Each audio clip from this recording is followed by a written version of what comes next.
Okay, that gives you a bit of a look into what we'll be talking about. Give me a second while I just get them on Skype. This is going to take probably 30 seconds to a minute. Here we go. Okay, so we're going to go.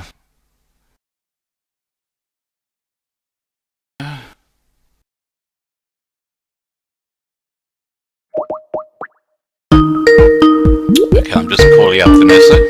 Once I've got Vanessa on, I'll get Dwayne on.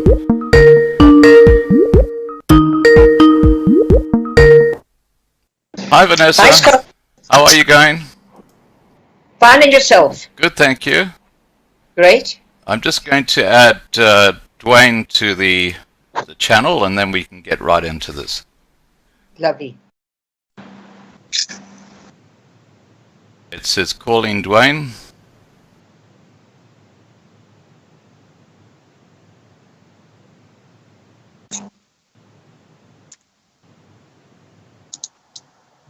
Evening, Scott. How are you? Hi, good, thanks, Dwayne. Good to see you. Vanessa, have you got your camera on? I can only see Dwayne's handsome face at the moment. No. Let me put my camera on. Yeah. Putting it on now. Okay. There we go. Now I think we got it. Okay, yeah. great. Now the camera is kind of slid up again, so you need to move it down. I can see half your chin, and then that's better. Yeah. How's it? That's okay? much better. Super. Perfect. Okay. Right. Let's get right into this, guys. What I'm going to do is I've given a bit of an intro that we're going to be talking about the issues facing the banks in certain areas of South Africa today. And what I'm going to start off with is one of those videos, which are interviews with these guys. And we'll then discuss the issues related to that. Okay, here we go. I'm just kicking off with the first video.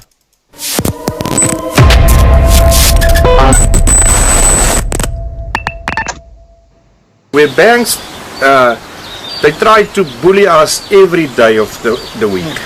They would sell us all out if it wasn't for the meetings that we held on the 26th of October when I led the meetings against FNB, ABSA, Standard Bank, VKB, Senwest, Suidwest, all the major companies with their CEOs were there.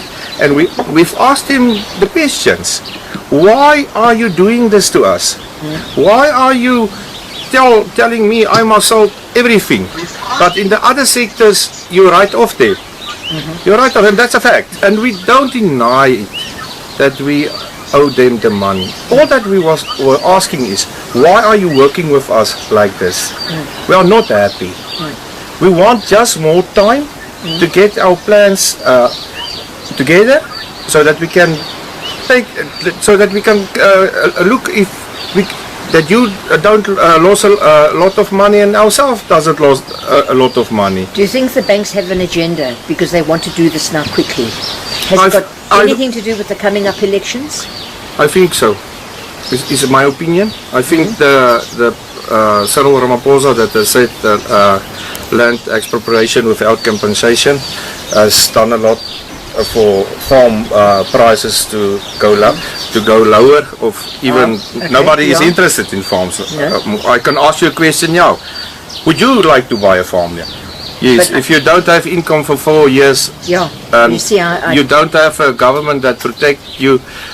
Let's take an example. Donald Trump, if he talk about his farmers, he said, we must treasure our farmers. We must treasuring our farmers. What happened in South Africa? One farmer, one bullet. Yeah. So why must I farm? Why must I keep on going in this African sun? But we work in 38 degrees Celsius to plant maize for these people of this country. And nobody knows exactly what's happened on the farm. Okay, what I don't understand is that because the banks want to take the farms away, that's going to affect your black workers. They're going to be without work. Where does the logic lie in that? I don't understand it. We will give you backward thinking. We will give you statistics tomorrow or this afternoon. I think all the farmers have lost, all the farm workers have lost between 50 and 70% have already lost their jobs. That's a huge percentage. Yeah, it's yes that we've asked the farmers what could happen with your workers, and they told me, what can we do? And the only thing that we can do is lay them off. And then where do they go? What happens to them? Do they it's a sad story. It's a sad story. They must go to the nearest location, and they sit there. That's very, very Some sad. of them really get grants from children, but they live in horrible conditions there. Okay. Where they lived on a farm, they get free electricity, they get free water. Yeah, they get free maize meal. Where they go there, they got nothing. So I think if I cannot speak for all the farmers. Let me be clear. Absolutely. Yes, Yeah, I'll let's speak be clear. about the Bultfontein Awareness Committee's farmers. Yes, I don't very want to speak about any other farmers. What has happened in Bultfontein, we can give you the papers. All of them will be on facts. Okay. It's very important. You see, what I'm seeing here is that you have your land without compensation story, Yeah. but behind this, the sideline, there's another story, and it's your story.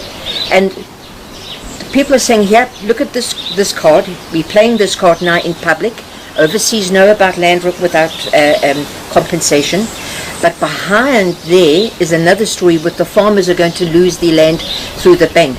Yeah. And I find that very interesting. There's actually two stories now coming together, Yeah. merging together. Yeah. We don't know if the ANC or somebody else is after the banks, the government. We can't say that. We can speculate about it, but I think these banks aren't little babies. No. They are good businessmen. Of Yeah, they are good businessmen, and they want all their money. All the risk in South Africa, farmer take is on his own. We don't have any help from government whatsoever from 1995 whatsoever. Why would they help you if they tell you every day no, they want to take your farm? Why would they help you? Why Our would, they want, farmers, yeah. why would they want to help you in any case? Yes, are the farmers so, I don't know what's the word, so naive, no, so, I can't stand it when they said, no, we must negotiate. For what? We didn't steal nothing. Why don't they take us to the World Court then? We are educated people. I've got a degree in economics and personnel management. We know how these things are working. The banks aren't little babies. They are killers. They want their money. But we give them security, and they were satisfied with that security. And now the security is gone with land expropriation, and now they just want to say, give us if we can have something back. If we only can have something back, what happened to the farmer? Well, he can end up in a squatter camp, or he can end up overseas. Most of us like to go to overseas, where we will be. Can start all over Yeah, again. where we can start all over again, where we can be appreciated for what we've done. In South Africa, farmers not appreciated. No, I know that. Yeah, I so understand that. we are in front of elections. You will see what happened now before the elections. The farmer will be the bad guy. The farmer will be the guy that have stolen the land. The farmer, but they didn't realize that our farmers doesn't want to fight. They are not fighting, but if they want to fight, then we fight. Yes. But we don't love to fight. We just want to farm and get on with your lives. Yeah.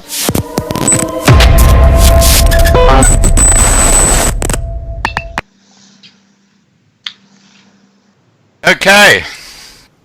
Now, Vanessa, you were actually involved directly in that discussion with that fellow. Indeed. Yeah. Could you please tell us or discuss what he says about banks and their attitude to farmers? Okay, the gentleman is Christos Neyman. We must always remember that a bank is a business. But in the past, and I want to take you back to the beginning and then lead you up to where we are currently. In the past, the banks helped the farmers. And both parties, let's admit it, made lots of money. But when they started introducing restrictions and the drought, then the issue started becoming a major issue.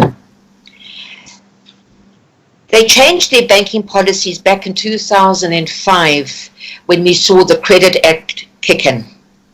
Algorithms on the banking credit scorecard plays a huge role in one's credit rating. And when the drought began back in 2014-15, this had a domino effect on the farmers. And I'm talking farmers everywhere, but this issue is Bultfontein. The farmer then couldn't pay back his loans. These farmers were therefore handed over to the bank's legal department, who in turn handed the names of the defaulting farmer to the credit bureau, which once you're there, it's very difficult to obtain credit. So there they are sitting on the credit bureau as bad payers and no way in which to get further credit for fertilizer, seed, anything to do with farming. They couldn't go forward with their farming. It's almost a catch-22 situation. And the bank didn't come up with an answer. They just kept rolling over year after year, applying pressure to the farmer. The bank's calls on the loan. You've had 4 years of drought with no help from the government, and now they come knocking on your door to repossess, and the final stage is to auction your farm off. I was told that they were putting up 4 auction signs a week in the Free State area. 10 auction signs a week in the Free State area. Wow. Okay, and the other problem is that you've got a farm worth 10 million rand. You owe the bank 7 million. They come in, they auction the farm, they want to make a quick killing. You still have to pay the bank the difference. And these are farms that have been in families for 3-4 generations. But the bank at the moment doesn't care that you have had this farm for many generations, and their attitude is sell up everything, and I don't really care what happens to you, and if you end up in the street, it's not my problem. So that is the position with the bank. When this started happening with the farmers, they realized they needed to do something. They couldn't just sit and wait for their farms to be repossessed. And by the way, there are farms that have gone on auction, and there are farmers who've lost their farms. I did ask the question, what happened to these farmers? Family have taken them in. I asked them, so what is going to happen to you? And the answer is they don't know. So coming back to their situation, they realized they needed to do something drastic. And they then started what you call the Bultfontein Awareness Committee. This was formed due to the banks repossessing, then auctioning these farms in the Bultfontein area at an alarming rate. 10 auctions a week has a domino effect on the value of farms. That is why the banks will get rid of the farm for any price they possibly can. The farmer, Scott, you need to understand, the farmer knows and he admits he owes the money. But he's saying to the banks, let's sit down, let's sort out this mess, and it can, at the end of the day, be a win-win situation. But the banks aren't prepared to carry on with the negotiation. They've closed that door altogether. Okay, the farmers banded together and have found it necessary to bring a class action against the banks. When they win, and I'm telling you they're going to win, I just know they're going to win, because these gentlemen are men who are not going to give up. They've got nothing to lose. They've lost everything already, and they have heart, and they have got compassion, and they've got drive. And I just wanted to share that about the farmer. They're not going to lose. And they're going to fight to the very, very bitter end. Just coming back to the class action. When they win, this will cause a huge positive effect for all farmers nationwide and for all private property owners. We must remember that. It's going to have a huge ramification on the final outcome of this class action. Now, a class action, for those people who don't understand what a class action is, it's when the court's power is to determine whether harm has been caused, and if so, the extent of the harm. We see, therefore, that litigation is involved. The majority of the population would struggle to afford the costs of these pursuits. For a case to be viable, the desired outcome must exceed the expense shown. Class actions allow for litigation for small claims. Remember, all these farmers with the small claims on a mass scale. If you add them all together, it makes a mass scale. They allow for claimants to band together. These are the farmers who are banding together, and for evidence in common to be pooled to make a strong case. Now, Bultfontein Awareness Committee do not talk on behalf of all the farmers in South Africa. They talk for themselves, and they want me to make it very clear. This is not about every single farmer. I'm pretty sure that the KZN farmer is going to be listening to this story very closely, because they've got a situation coming up also with regards to their drought and drought relief money that was allocated to them in 2000 and I can't remember now, 15, of 220 million rand, which they've never seen. That was now stolen. The government, of course, Scott. Now the government are going to investigate this. We're in 2019, but in the meantime, the KZN farmer is now battling. So that is what is happening in the farming community in Bultfontein with the banks. And they've now got a legal team together. They've handed the matter over to an attorney in Pretoria. And that's where it's sitting at the moment. But they're trying to put out all these fires because these farmers their farms are being taken away. They still are being auctioned. And in the meantime, the farmer needs to live from day to day. But he's not going to be given any more loans. You're not talking about 5 farmers, Scott. You're talking in the region of 40. By October, you're looking at 150 farmers. Wow. That is a huge amount of farmers. That is just in that area alone. And are these commercial farmers? There are commercial farmers, yes. So what's going to happen to the actual food basket, or the food in South Africa? Wonderful question. The answer to that is that we are going to have no more food. That is our reality. And I cannot understand, why is the government allowing this if they know that there's going to be a massive food shortage? Obviously, they're going to have to import second-grade maize. Food prices are going to go up. Inflation's going to go up. And we're heading for a Venezuela-type situation. And I'm keep warning people, listen to the warning signs. If the farmer is complaining that he's not going to be able to feed the nation, you better take note of what he's saying. And this is a very serious situation. When the farmer wins the lawsuit, he still hasn't been able to plant food for the next year or the year after, because the banks won't loan them the money. And that's where we're sitting at the moment. Right. Now, Dwayne, do you want to add anything to that? I think Vanessa covered quite a great deal of it. I don't entirely agree with the food shortage, in a sense of that people should panic that there is no food. Food will be imported eventually. You can just imagine what the cost implication is going to be.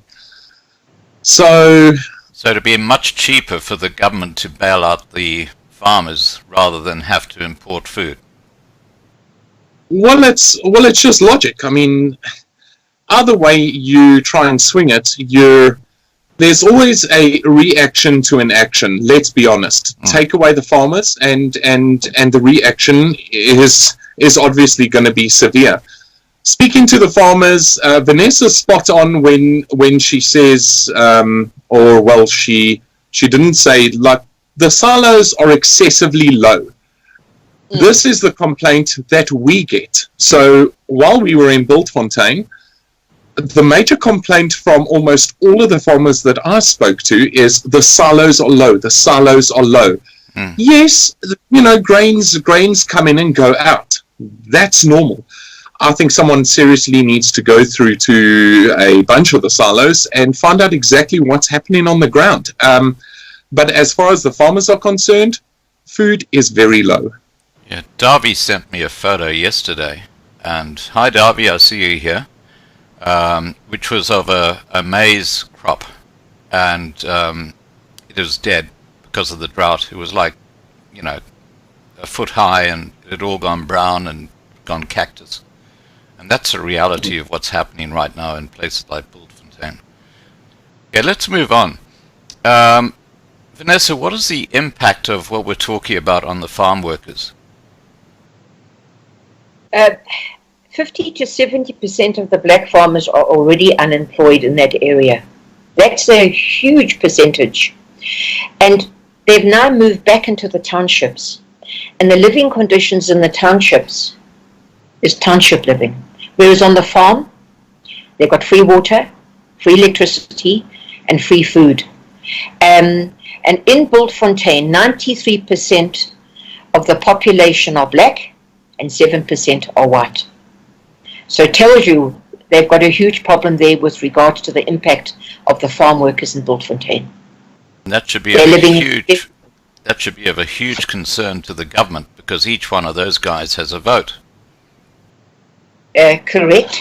And you see, Scott, I don't understand the thinking.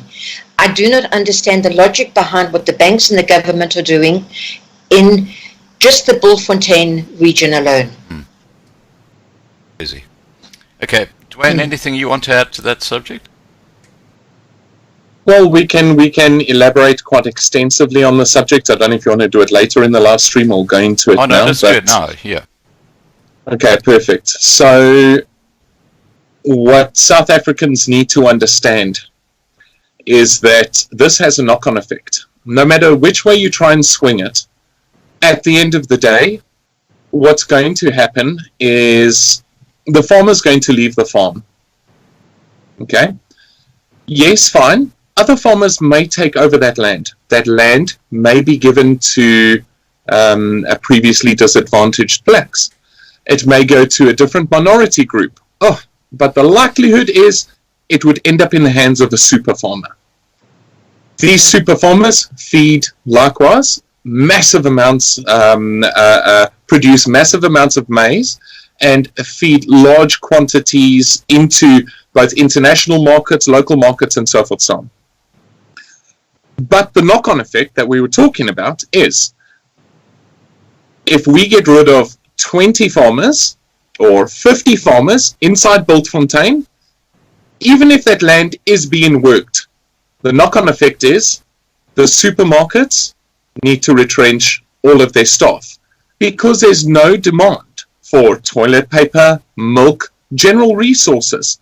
The restaurants in Bultfontein closed down because there are no families going through to these restaurants. Let's take it a bit further. Let's really look at the in-depth perspective here. Churches, schools, I mean, it never ever ends. All of the functions that this town or provides will all cease to exist. Now, if we do have, let's say, 5 mega farmers, who's protecting them? Do we then have commercial protection services? Your neighbor is 30, 40, 50 kilometers away, where currently your neighbor is 3 kilometers away, 2 kilometers away. So, taken away from our existing farmers, the knock-on effect is a nightmare. All of our small towns within South Africa will start closing, shutting down, and it's actually very difficult to talk about. The more I get into it, it actually upsets me, something ridiculous. But yes, so people need to remember this knock-on effect is something out of this world. Small towns will start shutting down, and I think we're actually going to start seeing that with Bultfontein if people don't start addressing this problem, if we do not come to some sort of solution, this is what will eventually happen. I mean, it's general knowledge. Yeah. Vanessa, do you want to add to what Dwayne's just said? You know, a thought popped up.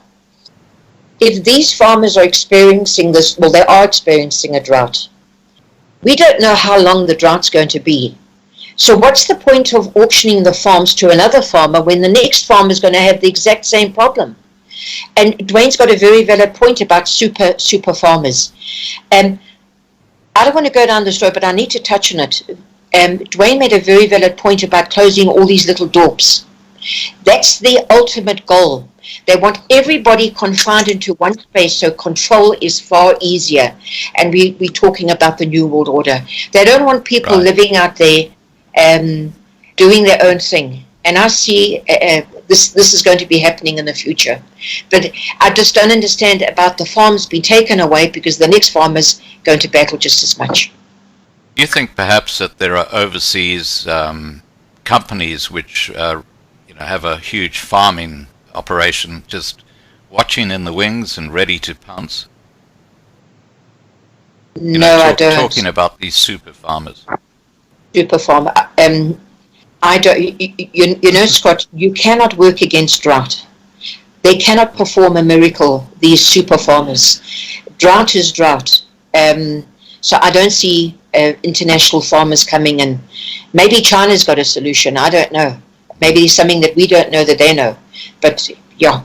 Well, I actually heard today that China has just leased land in West Ponderland, and they're going to be building a port there, and I'll be putting a video up about this later today, but that's totally off topic. But the Chinification of South Africa continues. Okay, let's get back to what we're talking about here. Vanessa, tell us about the Bultfontein Awareness Committee. I know you've touched on it, but do you want to go into a bit more detail about what it's all about? It's a committee that came together to discuss what is going on in Bultfontein. And it was formed last year. The gentleman who started it was Connie, and the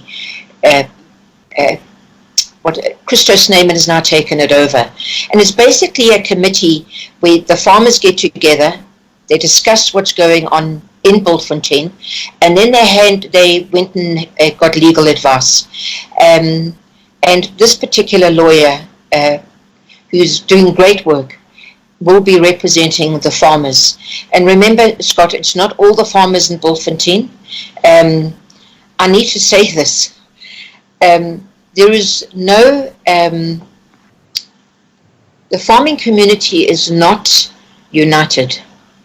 And there are those farmers in Bultfontein who are very angry about what is going on with the Bultfontein committee. They saying you're causing trouble with the bank. But remember now, these farmers have got nothing to lose. Yeah. So the Bultfontein Awareness Committee it says the word awareness, it's to make yourself aware, be aware of what is going on with regards to the drought. So, yeah. It's almost like prepping. Yeah, it is, isn't it? That's a subject that Dwayne knows an awful lot about. Just for those who don't know, that Dwayne is the man behind the Boer and Broer website that lots of people are now using to prep. But, okay, just getting back to this question, do you want to add anything to that, Dwayne? To what Vanessa said? No, I'm happy with what Vanessa said. I just want to touch on one of the comments that actually came in, is that the government does not allow super farmers. I can guarantee you nothing's going to stop them from doing what they need to do.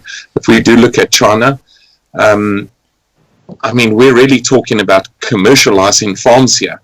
If we look at the technology overseas, it's unmanned. Yeah.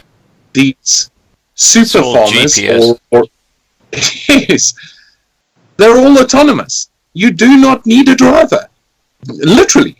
It's exactly what it is. I mean, we looked at I think it's a combine, massive machine, and it gets different heads on it, and they harvest and so forth, so on. But I mean, even that is automated up until a certain point, going into discussion with some of the farmers. And the technology is great, make no mistake. It really is amazing.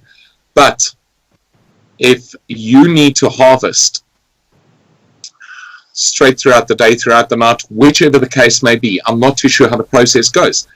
It is autonomous. There are no staff that sit behind that wheel and drive the tractor and or whichever it may be. It's literally, here's the warehouse, program that machine to go out, and it goes out and it does the job, and that's it. You have a team that goes out to the field, fills up diesel when it needs diesel, and that's the end of it. So that also affects the staff on the farms. The larger the farms get, the more capital they have, the more they can invest in technology. It's just a big circle at the end of the day, personally. Yeah. Well, you know what it reminds me of is the banks, because back in the 1990s when the ATMs came out and they started doing everything electronically, they fired, I know here in Australia, tens of thousands of employees because fewer people came into the banks to actually go to a teller and get their money, because they could now use the convenience of an ATM. So the actual reliance that we have, and this is a really big point, the reliance we have on electricity to live, because to have an ATM working you need electricity, or to use a card in a shop you need electricity, has become a huge area of concern. But that's a subject for another day. Vanessa, is there anything you want to add about this class action against the financial institutions? No, not at all. Okay, so you're happy with what we've covered there? I'm happy, yes, Okay. yes. So what I'm going to do now, guys, is I'm going to go into the second stage of this discussion. So if Dwayne and Vanessa just keep very quiet, because we hear everything that happens while this video is playing. Sorry. That's okay, not a problem. So this is about the state of disaster that the farmers are facing. I'll put the video up now. Here we go.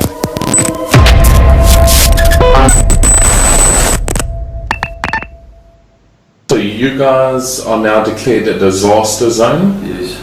Did your own team, does Bultfontein do that declaration, or does the South African government make that declaration? Now the South African government make that declaration, Okay. but we ask them to do it. Yes, because I mean, a drought is devastating to any farmer either way. Now tell me, what support have you received from the South African government in this disaster area? None. But- None so ever. But surely they must have some type of supportive capacity. I mean, if we look at earthquake zones, if we look at tsunami zones, there's always disaster relief. I mean, it's there for a reason, to recover a certain group of people out of that disaster area. Yes. And you guys haven't received any such support at all from the South African government? None. Nothing. Okay, so then from the local municipality and more from a local level? Nothing.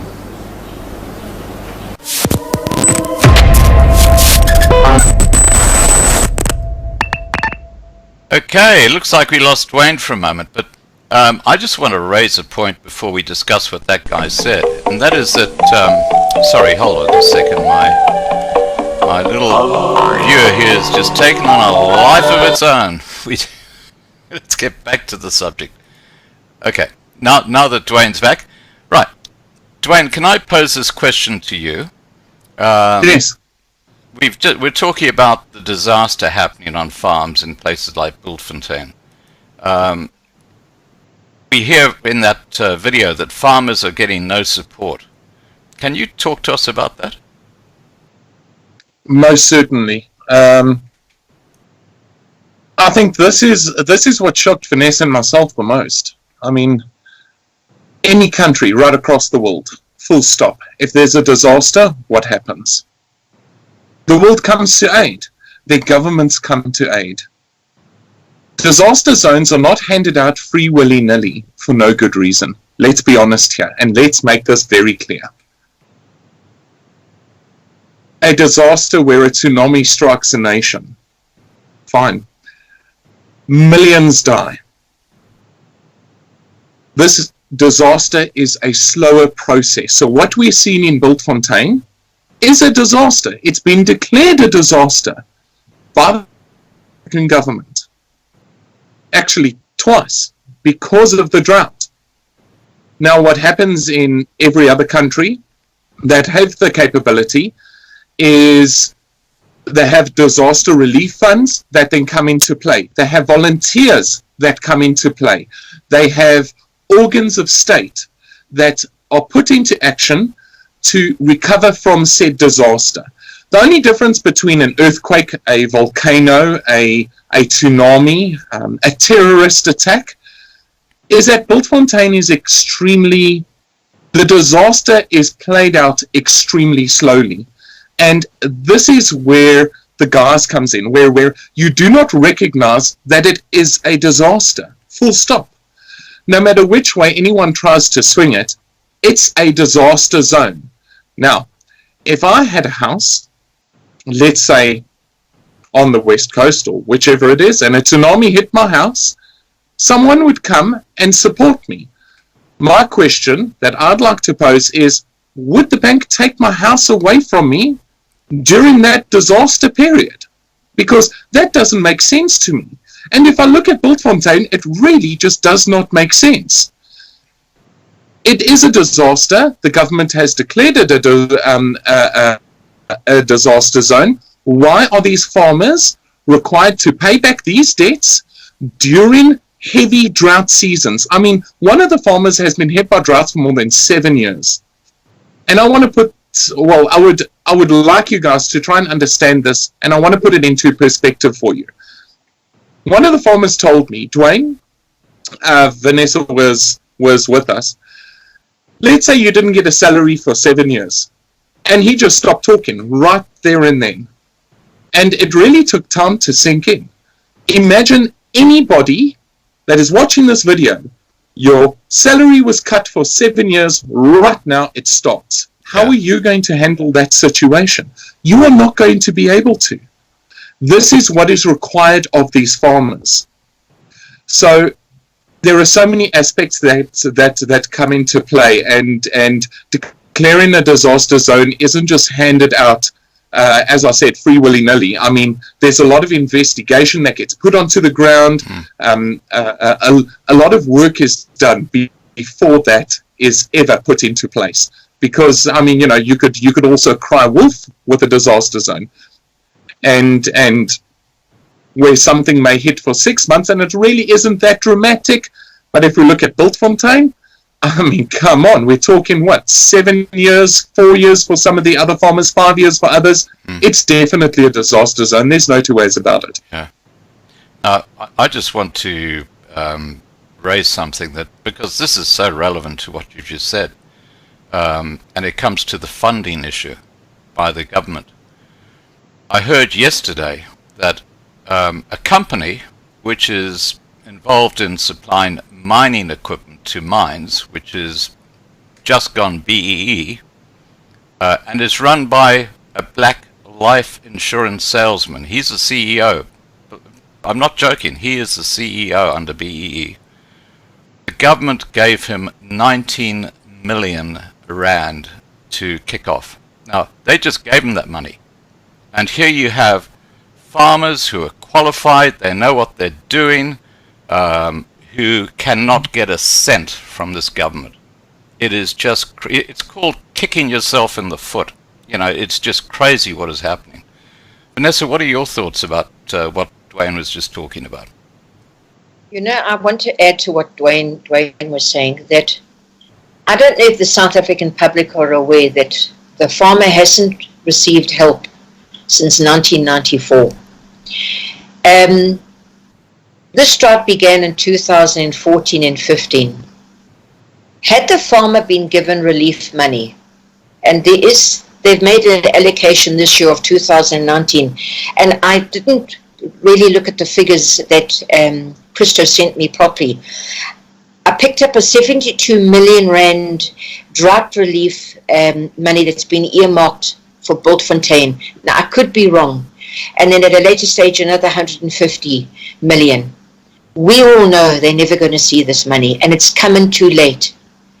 The other thing I want to also mention is that when we buy a car or when we apply for a loan, we take out insurance. But the farmer is not allowed to take out insurance on his loan. And had the banks said, yes, you can start taking out insurances on your loan, or they wouldn't be in this position either, because the bank would have paid them out. That's another thing we forgot to mention with regards to the banking institution. Okay. Is there anything else you want to talk about on this subject, Dwayne? Or? Yes. Yeah. Most Go ahead, Dwayne. Most definitely. So again, just to bring it full circle again, like you said, there's so much of this money that is given to upcoming farmers. If you look at Grain SA, they have systems in place to support upcoming farmers. Now, I'm not saying those systems shouldn't be in place, by no means. Our support upcoming farmers as well. I would think it foolish not to. Yeah. I mean, we have land that can still be farmed. Black, white, pink, yellow, come on. If it can be farmed, great. But in the same breath, what is the bailout for Eskom and SAA? Trillions. What, we're talking billions. And trillions. Yes. Crazy. How have these farmers not been helped yet? Yeah. I mean, South Africa keeps a airline in the air. Yes, fine. But look at the costs involved. Yeah. These farmers are not looking for billions. Yeah. By any means. Our upcoming farmers do not need billions. The SA government can resolve this in a heartbeat. Yeah. Why are we pumping money into SAA when we have disaster-stricken farms that provide food for our people? As I said, black, pink, yellow, green, whichever it is. Yeah. Our upcoming farmers need support. There's no two ways about it. But our existing farmers, even more so. Because why take down a system that's functional? Exactly. Because you need to rebuild that entire system from the ground up. And yeah, that's about me on that subject. Okay. Look, I'm going to bring up the next video, and it'll talk for itself. Let me just find my cursor. There we are. Sorry, guys. I've just got to get this sorted. Okay. There we are. Here we go.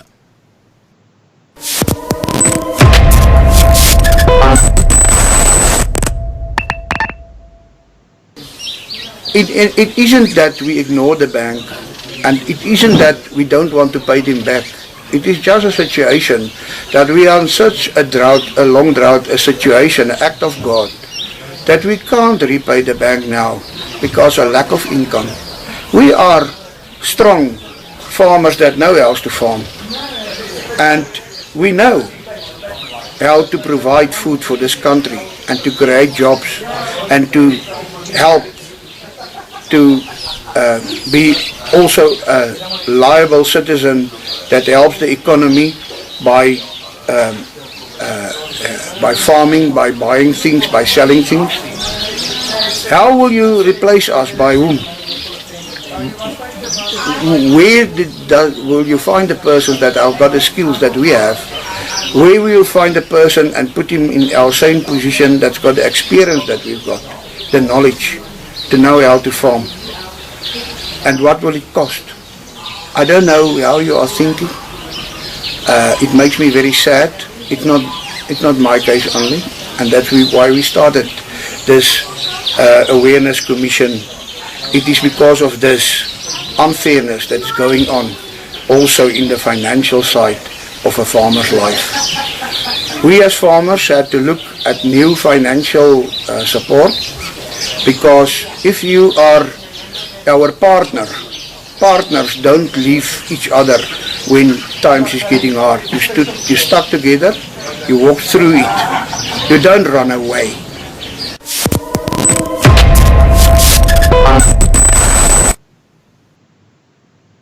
I have to say, I just love the sounds of the birds in the background to that video. Absolutely beautiful.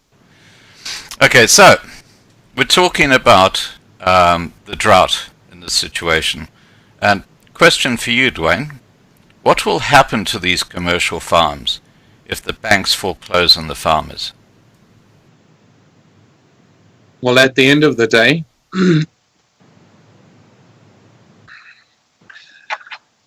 there are three things that I suspect should happen. Is either the farmers give up and as some of them said, they'll end up in white impoverishment camps, white squatter camps. And we're all too aware of those in a recent project with Patrick. So we understand that route. The next option is they go overseas. And this then ties into South Africa's brain drain. If you think losing our doctors and losing our professionals was bad, wait until we lose 15,000 farmers. That's a wake-up call and a half. And the next option would be that they actually form smaller farming groups and look at other means by which to farm, which a lot of them don't want to leave South Africa. They're very patriotic to their past, and rightfully so. It's a rich past. Yeah. They don't just want to up and leave, and I respect that entirely. But as a conversation went recently with one of the farmers, if it comes to that, it comes to that. They still have children they need to provide for, and they're not going to take their children into white impoverishment camps, full stop. They will go overseas. They will make another plan. But remember, our South African farmers are very unique. They are just a diamond in the rough. They truly are. They make plans. Scott, if I can tell you the type of stuff I saw when I was out in the Free State, I mean, just the simplest of things that work. Yeah. And all of that. Very innovative. Oh, yes, they are just nothing short of amazing. But it's either overseas, white impoverishment camps, or alternately into smaller farming groups, which then doesn't, it leans more toward a subsistence form of farming, which doesn't help South Africa. Yeah. Now, do you have any suggestions to those farmers about overseas? Yes, there are a few projects afoot. Tell us about them if you want to. I can touch on them quickly. Yeah. I know that we do a live stream on it later on, but we know that Russia is entertaining, and they're currently going through a pilot project of 15,000 farmers. From South Africa? From South Africa, yes. So the pilot projects are being run, and those farmers are on the ground. And all of that's being tested. But we're looking at about, I think it was 100,000 USD to buy land and get the farmers over there per family, which is excessively viable. I mean, any country that doesn't jump at the chance, who throws money away? I mean, come on. Who throws knowledge away? Yeah, the expertise. Yes, it's invaluable. If you look at what these farmers do, I mean, they're only struggling after 7 years of drought. I mean, most farmers wouldn't even have made it past 6 months. Bultfontein, 7 years. These guys know what they're doing. Then the project that I wanted to refer to is a farmer's move into Georgia. I did touch bases with a few of them. We do have an existing project that myself and Russell are starting. You guys will meet Russell in time. I know Russell is on the side chat. Say hi, guys. Hey, Russell. And and that project is specifically for South Africans moving through to Georgia. So yes, I don't want to go into too much detail because a lot of it hasn't really been laid out and put into stone yet. Yeah. But the idea is to firstly have South Africans go through to Georgia as a supportive group. It does cost a bit of money, so you guys will need to inquire about it. You're more than welcome to email me. You all know my email address. And then the alternate side of it, which is what we just started entertaining as of last week, was to have a farmers division. And we have done a bit of homework on it, but we haven't really dipped our toes into it just yet. But that is then the other option if these farmers lose everything and they really have nothing left. Yeah. They're unable to keep their land, to buy new land. They're literally walking into white impoverishment camps. This would then be the route in which, because there is nothing else for them to do. Having a chat with a few of them entertained it. They don't like doing it, but at the end of the day, it's like they said, I need to feed my children. I'm still a farmer, I'm still a human, I still need to make money to provide. And if I'm unable to do it in this country, I need to find a country where I can do it. But So that's somewhat of the last option. Tell us a bit about Georgia. I mean, what sort of country is it? Where is it? Because I think a lot of people won't know. Okay, so Georgia is not USA Georgia, guys. USA Georgia is USA. We're talking about the other Georgia. So the other Georgia is at the lower end of Russia. We got Turkey. But it is not part of Russia. It's an independent country. Independent country, most certainly, and they have somewhat of a Western lifestyle, but they're really getting stuck into the mix now. I mean, yes, a lot of people hear Georgia and they think civil war and, but I mean, a lot of that stopped in 2008. So the country has become stable. With that, they do have a very young following and a very a very young demographic and a very old demographic. There is a concern of language because, I mean, it's all Georgian and Russian and so forth, so on. But if you look at the younger generation, we're looking at more Russian and English. So, their capital is Tbilisi. There are actually quite a few expats moving into Tbilisi currently. Right. Beautiful capital. But we're looking at a lot, or we have somewhat of a wider scope, and not just concentrating on capitals and so forth. So on. Yeah. I know it's tragic we're talking about countries outside South Africa, but sometimes we have to be real. Now, Tommy, what is the farming like in Georgia? I mean, is it similar to South Africa? It's actually very similar. We were quite shocked when we looked at the temperatures. It's not dissimilar from South Africa at all. So I mean, your winters, you're looking at -2, -1. You know, your summers aligned to or your temperatures aligned to South Africa. And the farmers that have been put onto the ground into Georgia have been successful. Georgia has welcomed farmers from South Africa because, I mean, they have so much land. But in the same breath, as a foreigner, you're not allowed to own, I think it is, over 10 hectares. So there are controls in place, and working with their government, especially when it comes to farming, is pivotal. Because, and I think this is another thing South Africans don't understand, we have a lot of influx into South Africa from our northern borders, and it frustrates us. If you take yes, we have heard of complaints coming out of Australia even, where there are towns that are only South African. At the end of the day, just out of courtesy and respect, a lot of the South Africans need to understand is that you need to almost delve yourself into their culture, their language, and assimilate yourself to such. Yeah. You're not there to take over. You're there to provide support, knowledge, and hire locals. Yeah. So that's something, and I think that's an approach that some of the newer farmers that have landed in Georgia have taken, and it seems to have worked quite well from what we have seen up until now. Okay. Now, Vanessa, getting back, we got a bit off topic there, Yeah, which I fine. do tend to do on my channel. Can now, I, the can question. I come back?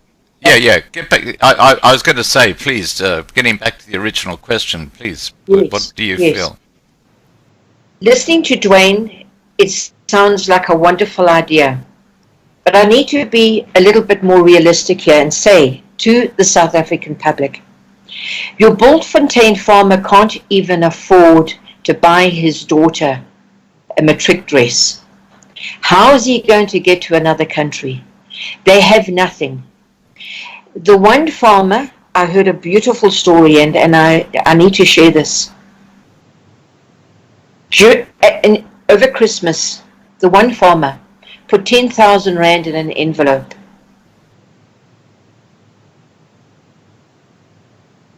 And gave it to another farmer. That's how they look after each other. I don't see these Bultfontein farmers getting in a plane and going off to another country because they can't even feed their own family. Their children are now having to go and work at Mug and Bean. Now, please don't get me wrong, and we say, oh shame, the poor farmer's daughter's now working at Mug and Bean. They're not used to this, Scott. They're not used to this kind of begging. And when you listen to how they have helped each other, I ask them, how did you survive? Who puts food on your table? Yeah. And they answer me and they say they don't know. Yeah.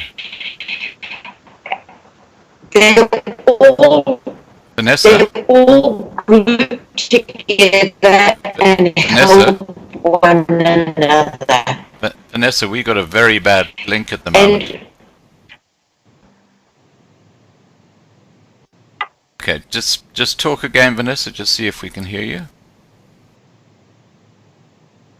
I know for a fact that there's a farmer whose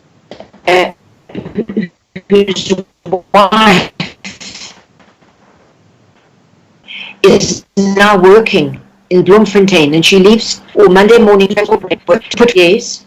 Can you hear me? Yeah, I can Hello? hear you now. Yeah. Hello? Yeah. We just had a bad patch as I was there. saying, the one.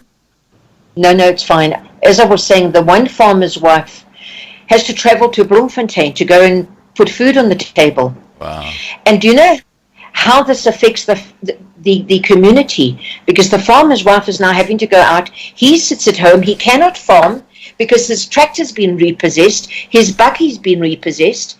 And he is now not the breadwinner, and the farmer's always been known to be the breadwinner. Yeah. And the wives are now going out to work in Bloemfontein.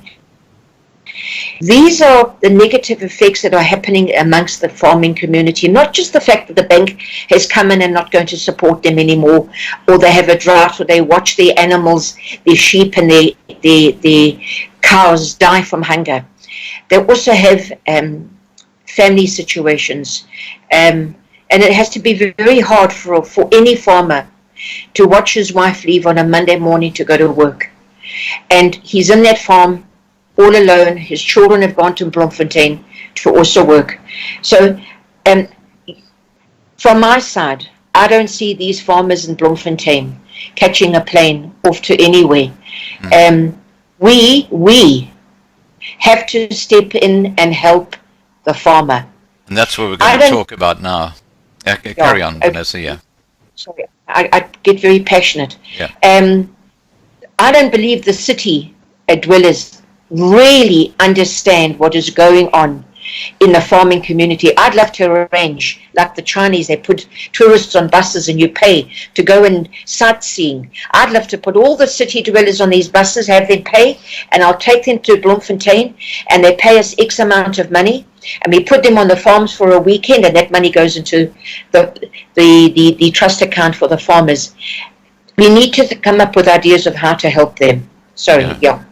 So, talking about that trust account, Vanessa, Yes. farmers have to look at new areas of financial support.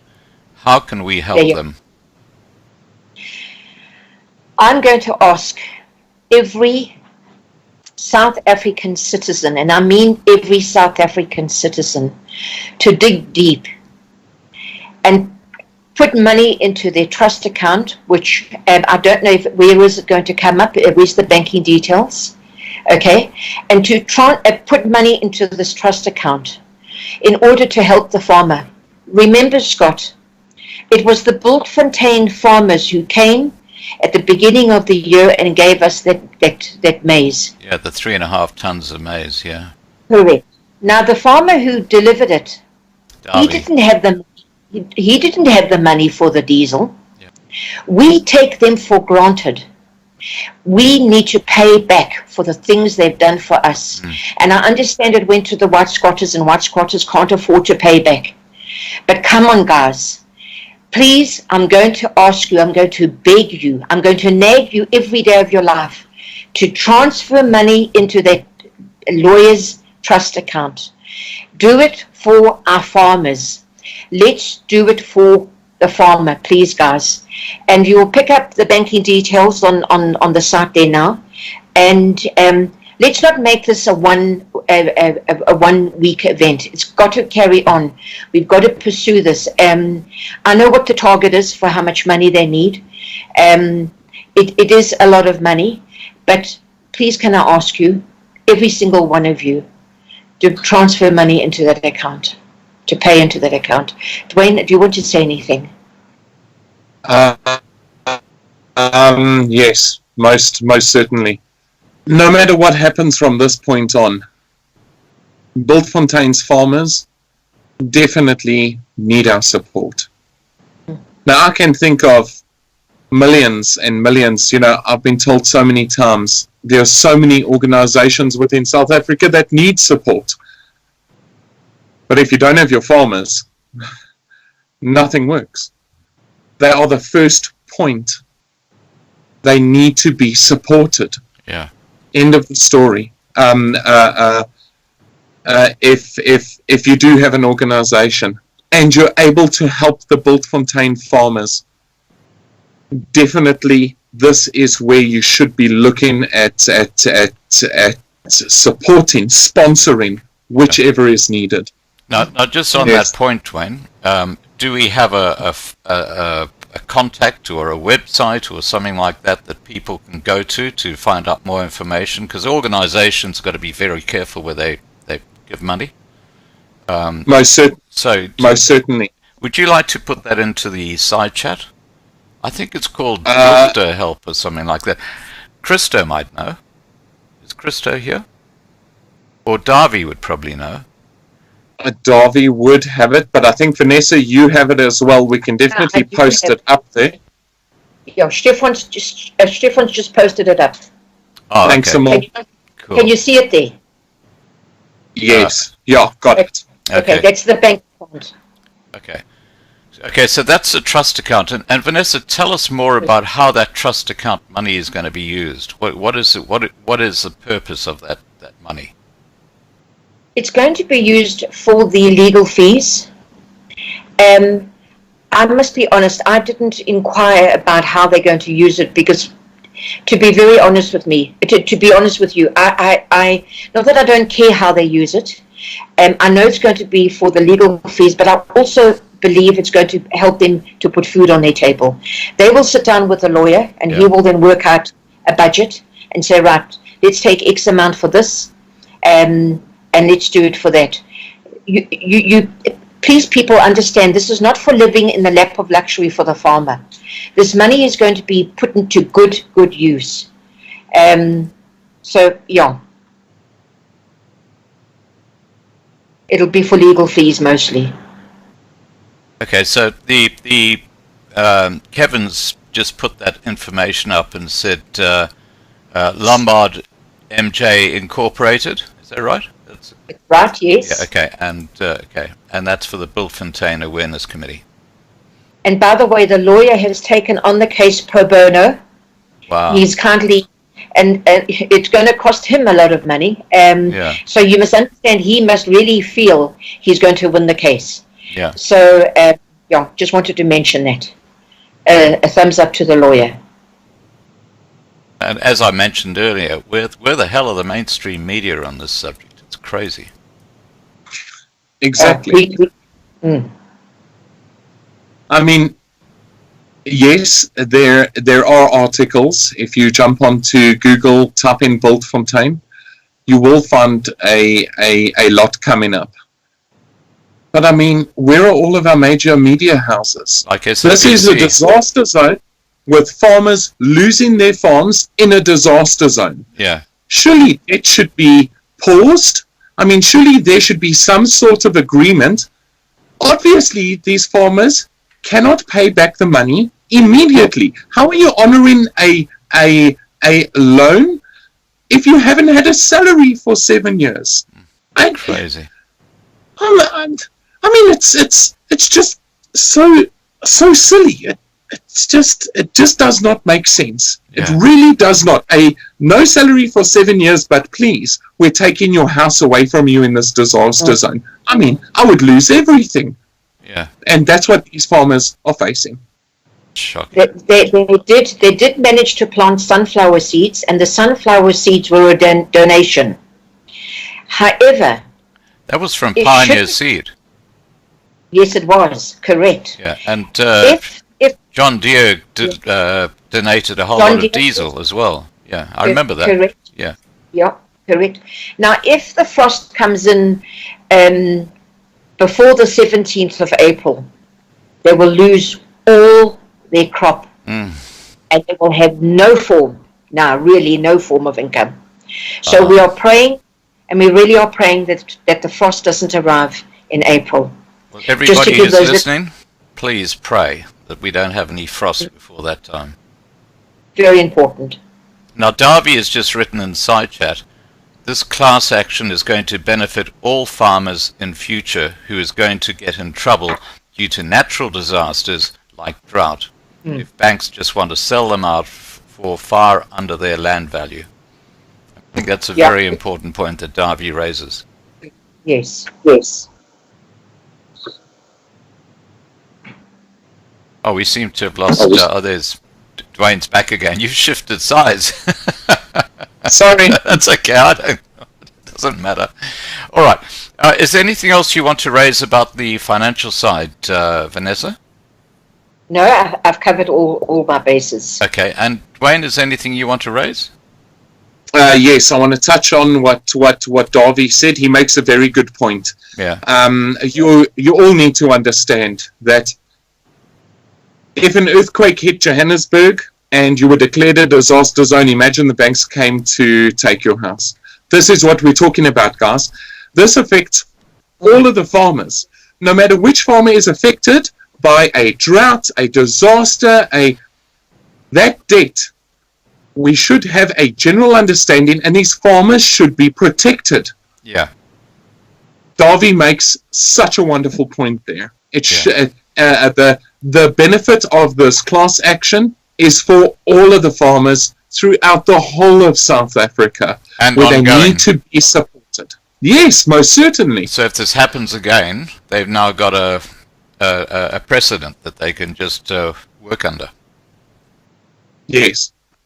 That is such an important issue. Then it really is hugely important. So I'm hoping that people here who can help in some way or the other. Now, do we have that website for the Darby? You're here. Can you post the website for that drought relief fund?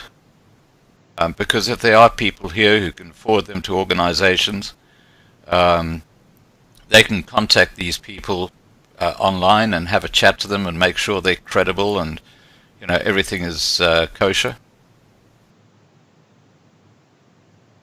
Just waiting for that website to come up. I can't remember it at the moment, but I think it's important we put it up there. So if anyone knows that drought relief website for Bultfontein, please just throw it up there. All right. Now, there's another area we've got to discuss. Is there anything more you want to say about finance or funding, Dwayne or Vanessa? Yeah, I'm fine. No. Okay. Finance, we can look at AfriForum and so forth, so on. Yeah. These guys need to start getting involved. That's about it. Yeah. Okay. All right. I'm going to put up the. I'm going to put up the next topic. Okay, you ready? Here we go. Yeah.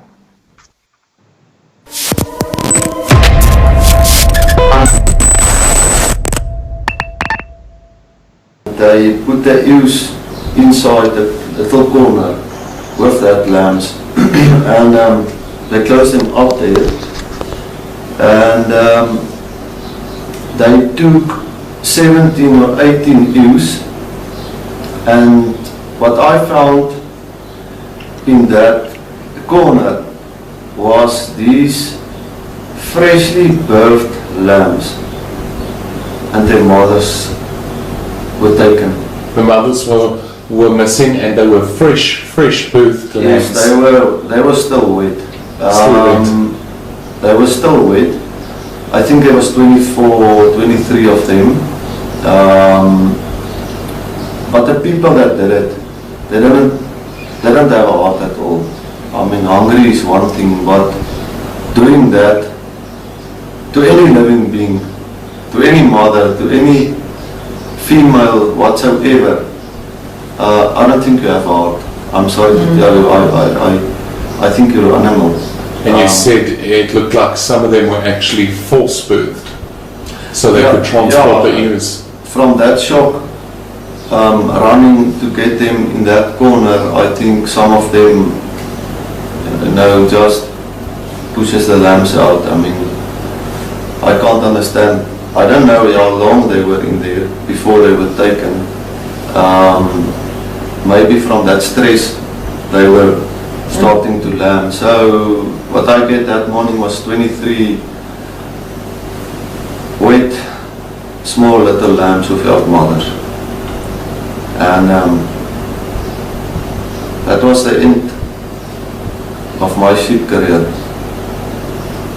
Because you said that your wife had to hand rear all of those lambs, and she successfully did hand rear all of those lambs. Not all of them, I think a few died, because they didn't get that mother's milk at that fat in that first 6 hours. That's crucial. She has a mix to get the milk close to that, and I think she lost a few, but most of them were raised, and they were fine. Yes. And as you said, no normal human will just leave that brand new little baby. It hasn't even suckled on its mother's teat yet, and they have it in a vehicle, and they're stealing it, and they leave that little baby lamb in the field. Yes. In the middle of the night. Yes. And the big thing is, let's be honest here, those people wasn't hungry. You won't take 18 ewes, pregnant ewes, to eat. You would have take one. Yes. So that's the main issue, is you are a heartless man to do such a thing. Yes. Yeah.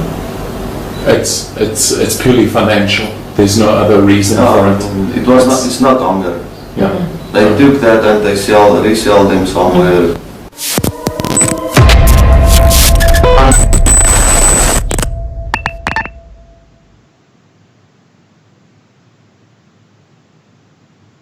All right, we're back. Okay. Now, Dwayne, I want to pose this question to you. Tell us what you learnt about the stealing of livestock and other issues when it comes to the farmers. No matter what type of man you think you are and how big you really think you are, go and sit in front of a Bultfontein farmer and listen to what happens to their livestock. I broke down a few times. I'm telling you, it is nothing short of horrific. These farmers not only face drought, they not only face farm murders, rapes, but if you look at, and yes, it is just the animals, fair enough. I saw in the comments a person said, but it is, only animals. But at the end of the day, I just cannot fathom how a human can force ewes where they're birthing the wet little lambs on the field, just left on an ice-cold field. Their mothers stolen from them. They haven't even suckled on their mothers yet. Where the problem comes in is a lot of these lambs, they struggle to keep them alive because, as with puppies or any other animal, it needs that first milk from its mother, the vitamins, the antibodies, and all of the little extra bits that come along with that. And it's not something you can just go and buy off of a shelf somewhere. It's got to come from the mother. Now, this is just one instance. So what you guys heard with the lambs, sorry, what you guys heard with the lambs is just one part of many stories where wires are put through the sheep's tongues to make them walk at night. Cows, likewise, stolen. The problem comes in is that there are syndicates within South Africa that actually steal livestock. It's what they do. Where they have people out of prisons with contacts outside of prison, and they actually organize this. It's a structured crime ring, and yes, they're excessively difficult to combat, as we saw. What South Africans don't realize is that the amount of sheep lost each week, I think, Vanessa, if you can just help me here, I think we were talking about 100 sheep per week are stolen? 100. Okay, so 52 weeks, you guys can do the math as to how much these farmers are actually losing. Not just Bultfontein, we're talking nationally, but think of the livestock, just the sheep, we're talking about 100. Think of how you're supposed to sustain a farm when your livestock is actively being targeted. That interview went on for quite long, and I clipped it down just so people could get the gist of it. But what happens is the sheep have collars and bells, where the bells actually have SIM cards in them that alert the farmer as to what's happening. When the sheep start running at night, it sends alerts out to the farmers and so forth, so on. But you can't keep these bells on ewes that have just been taken out of the kraal. The farmer that you saw there was Helgaard. I have a lot of respect for him. And those sheep were actually right next to his main dwelling. So for him to have gone and put those collars on and so forth, so on, it was not really a necessity. They knew that those sheep didn't have collars on. They knew exactly where, when, and how. So it's just another aspect. It's another nail that just gets slammed in is livestock, and there's just no respect for life. Full stop. It's all monetary. Like it, don't like it. It's all about the cash. And it's like Helgaard said to me in additional clips to that. I said, Helgaard, if someone pitched up at your farm or any boer's farm in South Africa, and they said, hey, listen here, do you know what? I haven't eaten for a week. Let me do something for you. Do you honestly think that our South African farmers are going to turn their backs? They're too great. They're a phenomenal people. Never ever doubt it. Do you know what? You would probably walk away there with more food than you could carry. You know what? The boer, the farmer, in places like the Free State, are the most misunderstood people in the world because of the way history is given. You know, it is so misplaced, and we won't go there. But all I'll say is that I have a huge amount of respect for the farmers in places like the Free State. They do it tough. They never complain, and you know, we city dwellers, you know, we stub our toe, and it's like the whole world has come to an end. It fades into nothingness in comparison. Sorry, back to you, Dwayne. No, it's something outstanding if you look at the defense and the tactic that these farmers undertake to protect their livestock. And they have a personal relationship with their livestock, with the land, with their community. It's just so sad to think that it's even a possibility that we could lose Bultfontein. It's just such a sad prospect. Well, we can't. There are so many of these. Most certainly not. There are. You know, as a YouTuber, Scott, I'm sure you can well relate. We try and protect our viewers from certain types of information, and we try and catch that information on time. And it's not necessarily that we're always able to do that. But in this circumstance, I mean, some of the stories that we have not listed will devastate you. They will haunt you. When I was told, Dwayne, you're still going to be vexed for a few days after this interview, I thought to myself, oh, come on, how bad could it possibly be? Yeah. I'm fine, city boy. I do understand farms, been on farms, lived. But after you hear those stories, I mean, you guys have just heard one. But, I mean, I would hate to broadcast all of them. They would just give our population nightmares. They really would. I've reluctantly spoken about it, and when I got back from Bultfontein, I was kind of pushed into a corner by my family. What was said, so forth, so on. Tell us, give us firsthand, show us the videos, and it's almost like that whole Christchurch story. You don't want to put the footage out there. It is just too horrendous. Yeah. The stuff that happens, I mean, it is just vicious, vile cruelty. It's horrific. There you are. I think that's me on that subject. I get a bit emotional. Sorry. Do you want to add to that, Vanessa? No, I don't. Okay, well, I'll Vanessa, end up crying if I have. Yes. Yeah. do we have a PayPal account? Because one of the things that, I mean, I certainly want to help how I can with this trust account, but sending money from overseas into a South African bank is very expensive, because the banks always take the huge cut.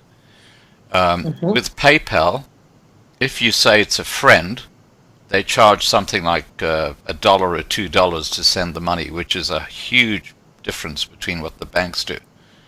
Can you look at a PayPal account that is associated with this particular lawyer, where that money can just go?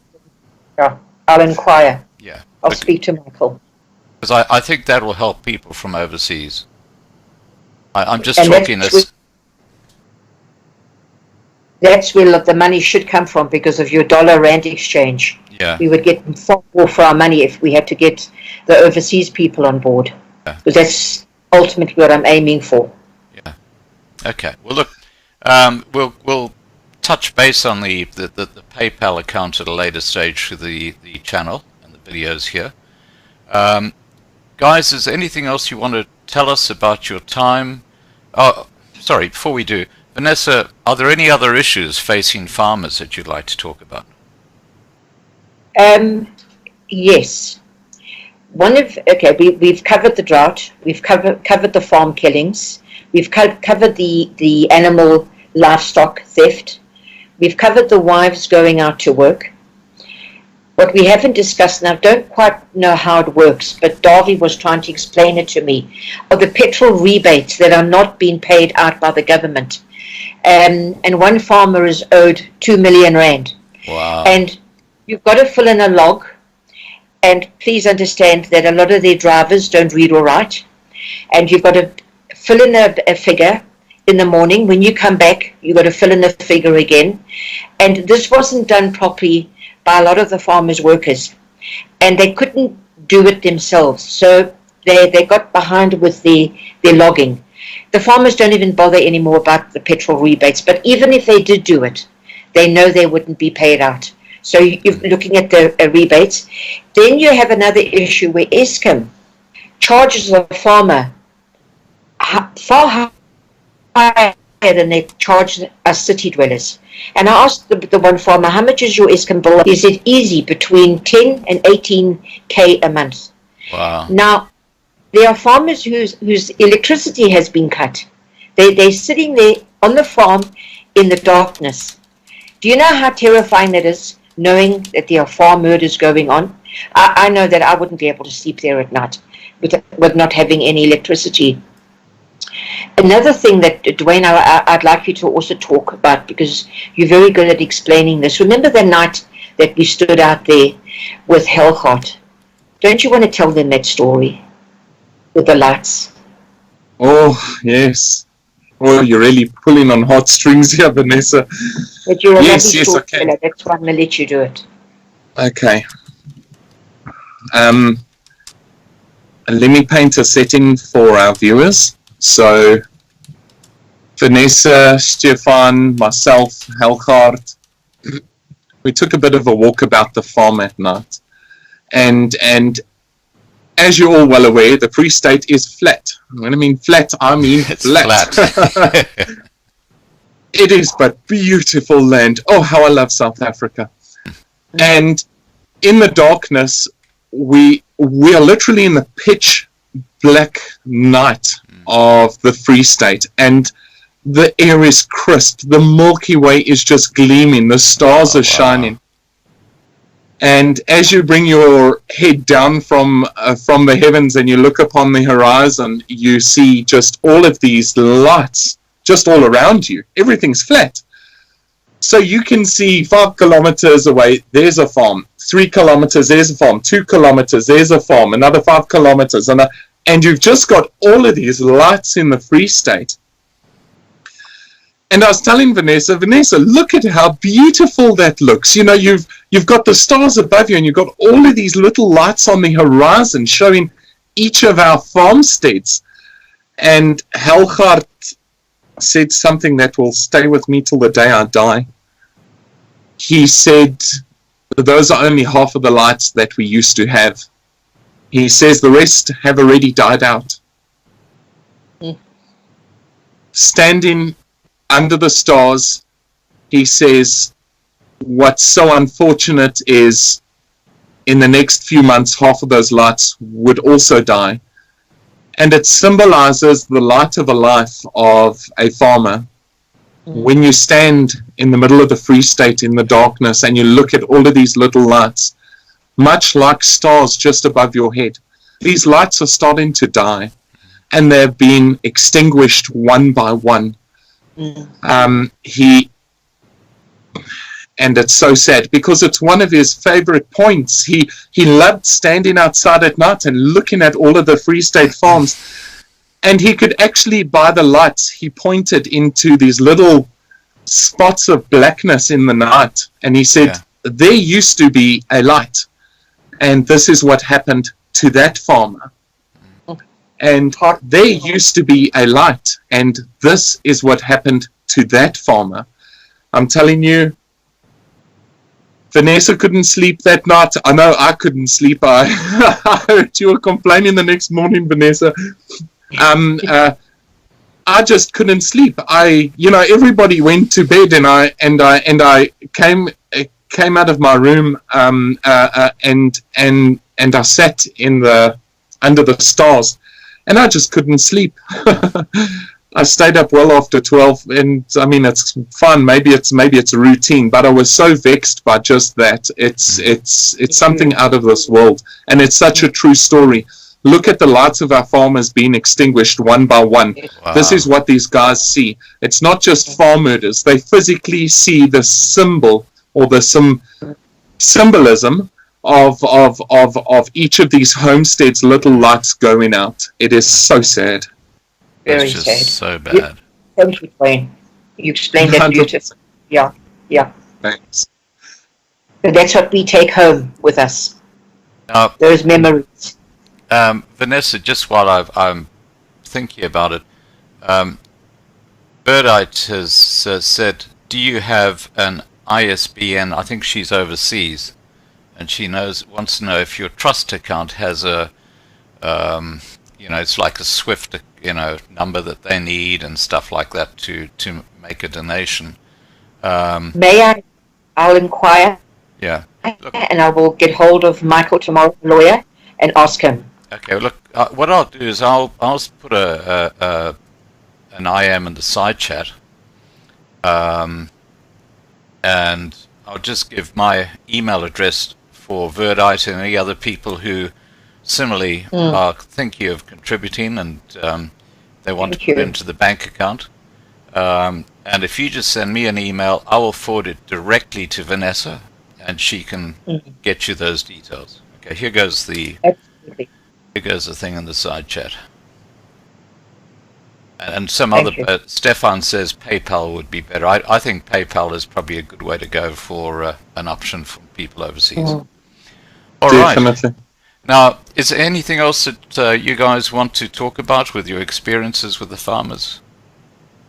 I would just like to reply to Granny quickly. Yeah.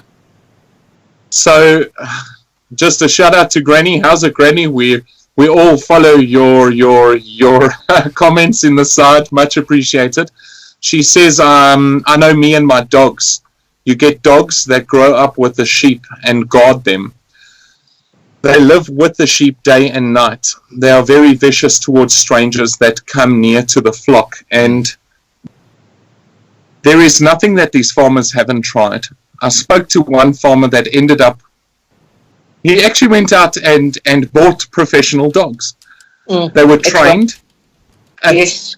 And what happened a few weeks down the line after him having purchased these hounds, he came out of his door the one morning and there were 8 heads on his veranda. Dogs' heads. Oh, you're joking. Serious. Oh, that's Where awful. the dogs are murdered, they're killed. People need to understand it's something out of this world. When I say it's difficult to talk about some of this stuff, I really mean it's difficult. Granny, do you know what? These guys have tried everything. They really have. When it comes to the banks, they're not denying that they owe the debt. They acknowledge they owe the debt. They say, just give us some time to get back on our feet. Yeah. Give us just a little bit of breathing space. When it comes to their livestock, they have tried everything. When it comes to the farm murders, I mean, Vanessa, I don't know if you also picked up on this, but one of the farmers went home after we had a bit of a social the one evening. And I looked at the process in which he went home. There's actually a structured process by where they follow him, they track him, they make sure he's armed before he even gets onto his farm. They find out where he's going to be, when he's going to be there, what time he'll be at his front gate, what time he should be at his farmhouse. I mean, these guys have tried everything, and especially with the banks, and this is why it's so sad. All that these Bultfontein farmers need is time. They need our support, and they need time. Yeah, because when the drought breaks, let's be honest. drought breaks, they will be able to be productive again. Correct. These farmers have been farming for years. They're extremely successful farmers. Yeah. Just give them the time to do what they need to do. Yeah. So yes, that's maybe elaborating a bit more. But those dogs, that was one of those stories I didn't really want to share, but that's one of them. You need to understand, these guys have tried everything. Yeah. Okay, is there anything else you guys wanted to chat about before we go to the side chat and answer questions? No, We've got about I think 150 people watching at the moment. Like the video, guys. Like the video. Tap that like button. Please, tap that like button. This takes a lot of resources and time to put together. Tap that like button, please. Yeah, look, I have to take my hat off to you, Dwayne, and someone actually used that comment with the teaser video, and you do a fantastic job with your videos, and thank you. All right. Thank you very much. I'm going to hand this over to the side channel. If you want to ask Vanessa or Dwayne a question, just put the name in front of your question. So it might be, Vanessa, what do you think is a solution, or whatever you want to ask either one of them, and they'll probably both contribute. So it's over to the side chat now.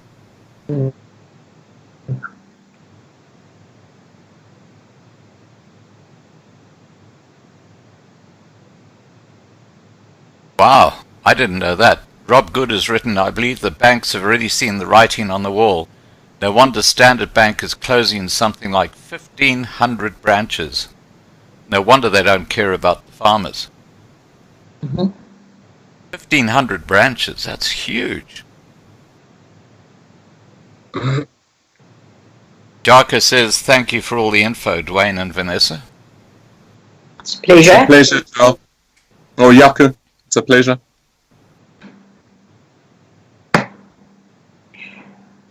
And Sherry says, this is just tragic and heartbreaking. Our farmers are suffering like crazy. Thanks, Dwayne and Vanessa, for all your hard work in putting this info together. And that they've actually traveled down to the Free State. They've spent time down there, got to speak to the farmers face to face, as you saw in the videos. This is raw information, first hand, not from a third party. And as Scott, Dwayne will be giving you more videos, won't you, Dwayne? Yeah, yes. Well, okay. A lot more in-depth info. Yeah. Yeah, well, I'll put those up as you send them through. Now, Stefan has asked, what is the possibility to ask for money from the American government? Because the Americans give the ANC $550 million US. How can we get some of that money? Exactly. This is one of the big fights. Is where is that money? That money goes into all of these other foundations, like Nelson Mandela Foundation. And I'm not saying those foundations don't need funding; they do. But right now, Bultfontein really, really needs support. That's the big question. Yeah. Now, Dana has written, hello from Wisconsin, USA, the dairy state. Steve has brought South Africa, I think she's talking about Steve Hofmeyr, has brought South Africa to the attention of normal people in the USA. And I think Steve Hofmeyr is doing an amazing job. Did you know that they cancelled his concert? Yes. Because the sponsors pulled out, and that included Toyota. So don't consider buying a Toyota. Yeah. You know, they are just so politically correct. Because Steve Hofmeyr is trying to fight for the whites, and he's a very good singer, they pulled out of the concert.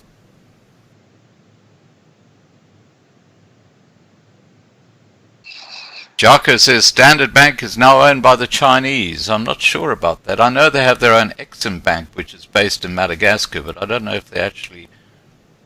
Hi, Andre. How are you, buddy? Scott, can we answer a question from Murmur? Yeah, please go ahead. Yeah, absolutely. Okay, so Murmur, you asked earlier, let me just get to it. Dwayne and Vanessa, do either of you plan on leaving South Africa in the future? Now, this is a very difficult question to answer, and I've been asked it several times. I know Vanessa has no plans on leaving whatsoever. I don't want to leave South Africa. It depends on where our work takes us and how well we can help the South Africans.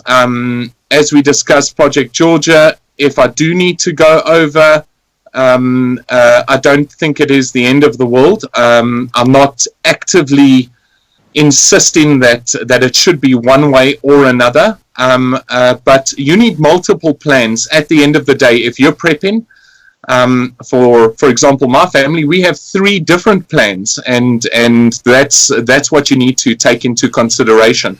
don't ever write off leaving South Africa. It's just always on the cards. It would be unwise to write all of your option or some of your options off. So yeah. Volker has written, can people volunteer to help guard isolated farms? Now this is right up Vanessa's street. Oh yes, absolutely. Then please give them my email address, Scott, and they can write to me. Okay. Can your son just put it into the Yes, side chat for me? Please, if you wouldn't mind, Stefan. And You know what it I'll is. actually put it below the video once this is published, so it'll be there too. Pass my diary.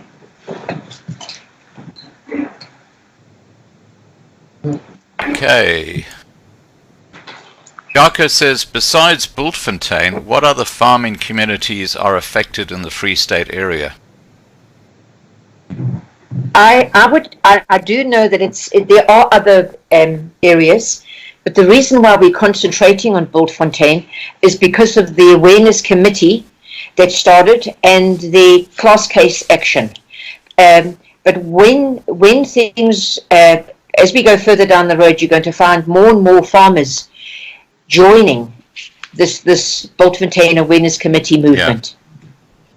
Now, I just want to say from the Loving Life channel that we're going to throw our weight behind this project, which Vanessa and Dwayne are so instrumental in. So we'll be having a lot more discussions about this and a lot more videos, real harsh videos about what it's like farming in the Free State and around Bultfontein. So you have my commitment on that. Thank you. You've noticed in videos in recent weeks that I've been reciting personal studies because I think it's important that people get these one-to-one stories about how people have been affected by what's happening in South Africa. So, you know, basically, Loving Life channel will adopt the Bultfontein project and see how we can help. Okay. Then, Scott, I just want to touch on... There's on Vanessa's a email, by the way. escapesafehaven@gmail.com. Sorry, carry on, Dwayne. I see a comment interaction that I would just like to touch on. So Theo Muller says, please let me ask why you're only standing up for the farmers and not all whites. There are many poor whites. Theo, we do. We have extensive projects. we got a number of projects that cover everything. Yes. I mean, just me, myself, with my family and my kids, we definitely support them. We take food through. We pay for a schooling. There's extensive projects under Loving Life that has done just that. Yeah. And then someone actually replied to it. Christu, actually, Vanessa. He said, if you don't help the farmer, how do you feed the poor? Well said, Christo. Well said. Yes. As I said earlier in this live stream, the farmers are the beginning point, full stop. Right. If you don't have the farmers and you don't have the food, how do you feed your nation? How do we feed those poor? It's and all of the food that we've given to the poor under our projects were given by or donated by these Bultfontein farmers. I mean, these are the guys that they are part of the family. Yes. Now Peter Boyson wrote, what kind of money is needed to help the farmers? So he's asking what sort of figure are we looking at to actually be successful in this? I'll reveal it. 6 million. Rand. Correct. Now that's an interesting figure, and I'll tell you why. The Basasa company, the COO, Greasy, just 2 days ago, said that the top 6 members of the ANC were paid 12 million Rand. Now that's twice the figure that we're looking at to help these farmers. And you know what? Ramaphosa, and I'll be putting a video up about this later, since this has come out in the Zondo Commission, he has refused to talk to the media because he is implicated. Yeah, that's right. We're talking millions of corruption money going to the people running the country, and yet they can't help the farmers. That's right. Yeah. Makes me very bitter and angry. Okay, but I don't want this into a political thing. Yeah, Davy has written, Sir, in a normal year, our Bultfontein farmers is producing over R1 billion of commodities. When we go, as we pay super tax on our incomes, it is the states who is going to lose here. And that's exactly right, Davy. Now, they didn't buy into these droughts. I mean, if you haven't got water, you can't grow crops. That's a simple equation. Yeah. Most certainly. And that ties into the whole them being declared, Bultfontein being declared a disaster zone. It's you know, it just, I think maybe because I've been there, I really understand it. But I mean, it's just general knowledge. A disaster zone needs funding. A disaster zone needs support. Where's the support?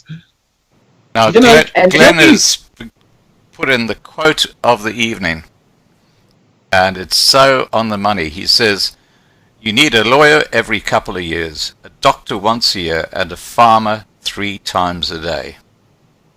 Well, is that a fantastic quote? Yep, beautiful. And of course, the Chinese are now moving into Bultfontein. Are they really? Yes. Do you think they've got their eyes on the land? They're not sure, but the first family arrived, and thereafter many other families started arriving. And it's a problem now. Wow. Okay.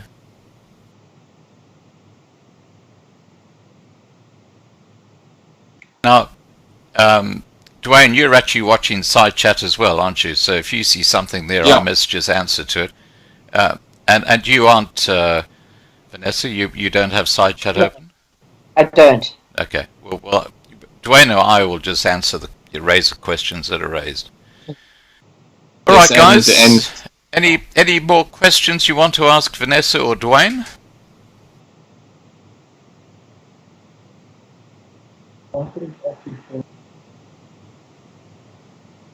So, Vanessa, we need to look at that PayPal issue. And what we'll do is we'll have a follow-up a live stream in April.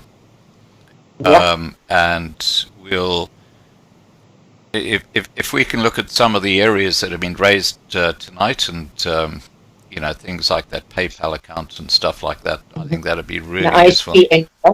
Not a problem. Corbett said, are there any precious minerals underground in the Bultfontein area? I know Christo's online. If he can just reply to that. Davy, you're also online. If you guys can just let us know. I have not looked into that specifically myself, so I wouldn't be able to answer that. And Joshua says, will you just focus on Free State farmers? And the answer is no, Joshua. We're trying to help everybody, but you know, we have limited amount of resources. We're not a government. That's the trouble. Vanessa, I know here's a request. So I'm going to translate it. Well, first say it in Afrikaans. So hoekom kan boere nie arm wites op hulle plase inneem om te help met sekuriteit nie?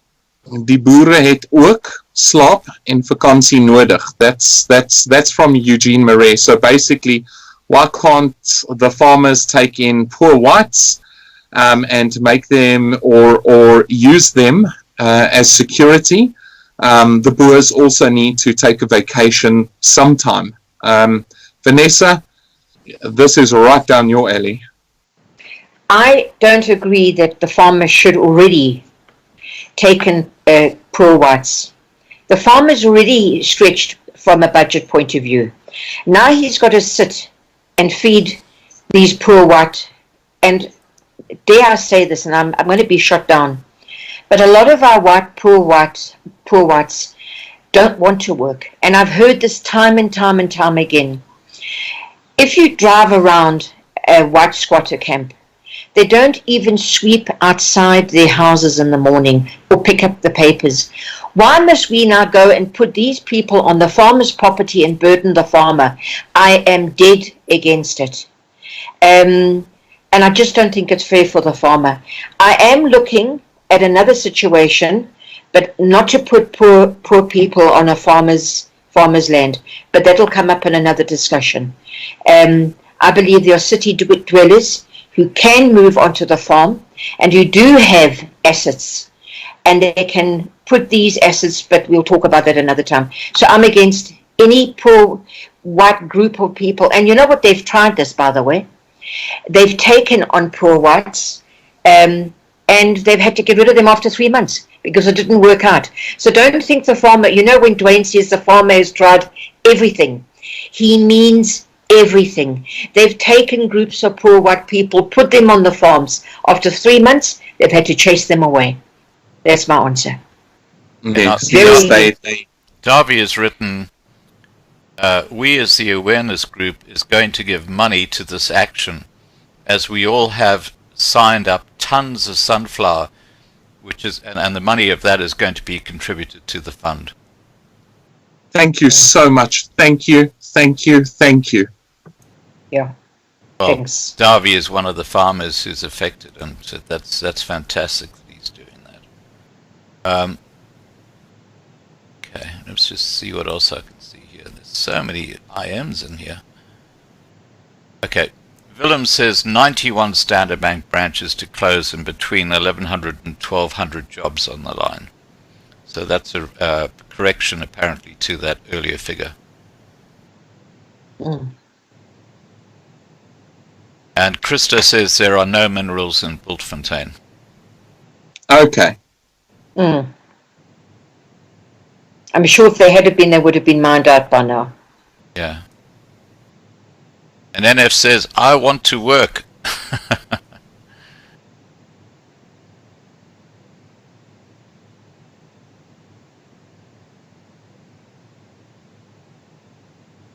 And Jarko says, you are so right, Vanessa, with your comments about those people who had to be turfed out.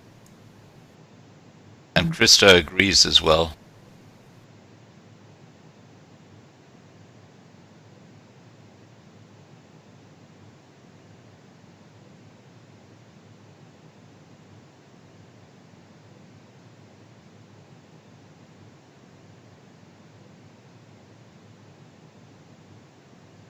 Scott, can I at this point say to you, thank you very much for taking on and for allowing Dwayne and I to do this for the farmers, and for you becoming part of this drive. I'm very grateful for that, Scott, because without you, we wouldn't be able to have these videos online.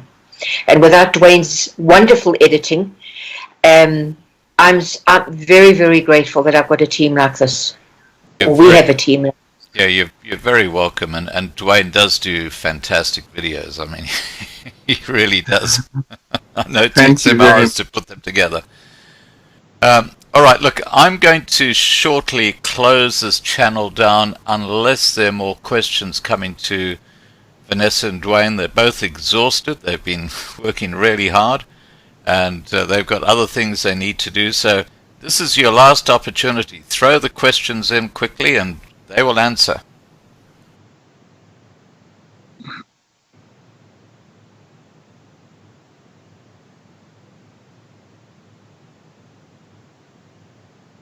We'll just give it a minute for them to come through because they take a while.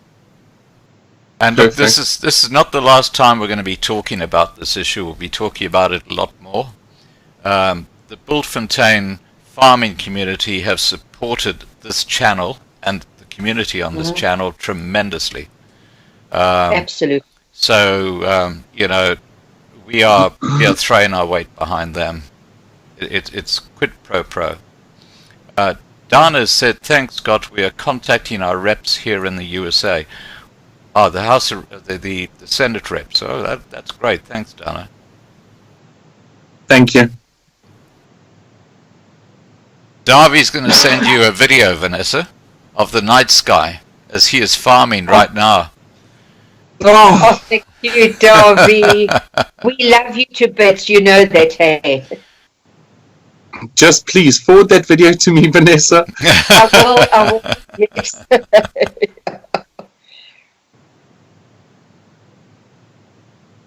Good night, Jocko. Take care. Also, the farmers. It's more than a pleasure, Rob. Dwayne, also to thank the farmers for all that lovely biltong, meat sticks, Oh, and coming up with that sheep. have you tried anything? I had some today. Delicious. yes.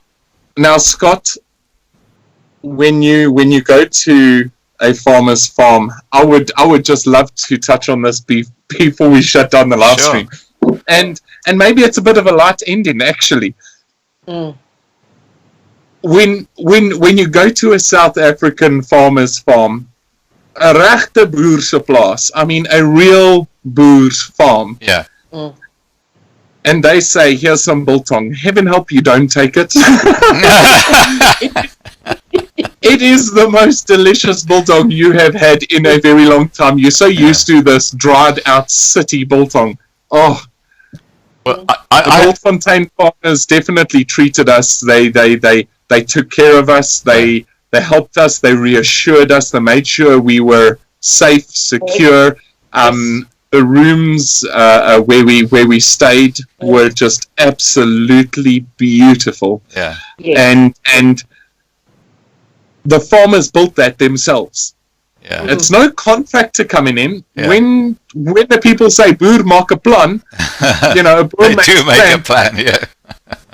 I mean, I've seen contractors that can't even get that stuff right. Now Yeah. you find the boers, just exquisite. We want to thank the Bultfontein farmers for letting us listen firstly to their story, for opening up their farms to us and their homes.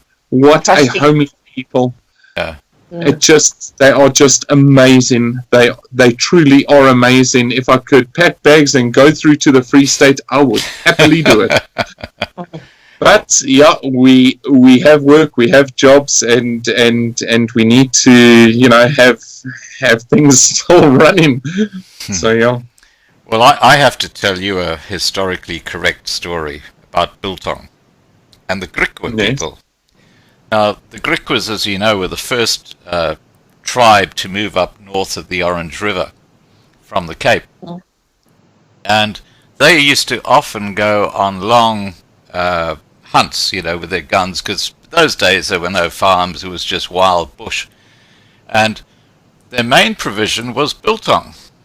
And you know how they used to cure the biltong? They used to tie strips of meat against the horse, and then you had the saddle on top, and then they would ride. And of course the salt from the horse would actually cure the meat. That's Wow. a true story. I mean, that's how the Griquas How made biltong. That's what you call That's amazing. doing it on the job. Very sweaty piece of meat that. Very sweaty. If I can just answer Dana, also a bit of a nice one, and Dana Anderson, she asks, how do you say good morning in Afrikaans? Well, it's goeiemôre. So good morning is goeiemôre. Yeah, I tend to put more emphasis on the G. Goeiemôre. Yes. It's such, I just love the language. It just rolls off of the tongue. It does. Roy, ribbok, ram. Yeah. And Davies just said, Dana, goeiemôre. Yeah. Good night, Verdite. I hope you got my email. If you just send me an email, I'll just forward it to Vanessa and she'll give you the information you were looking for.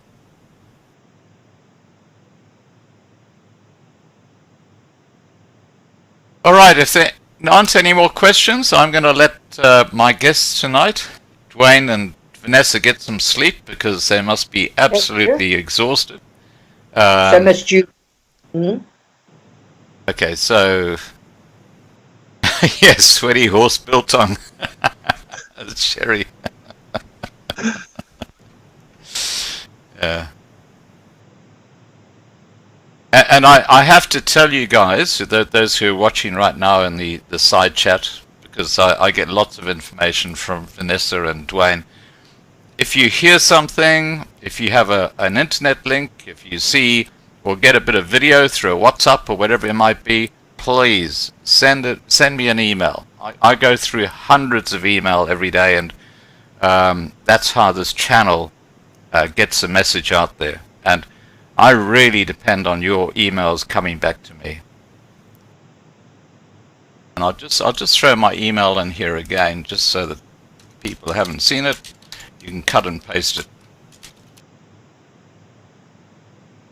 There you go.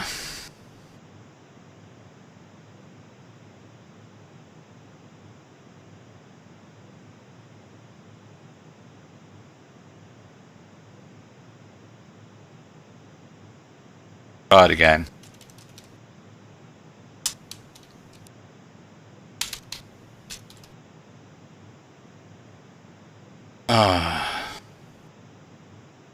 Okay, my email, for some reason it's not going through, but my email is homestays, H-O-M for Mary, E-S-T-A-Y-S, at gmail.com. So homestays@gmail.com.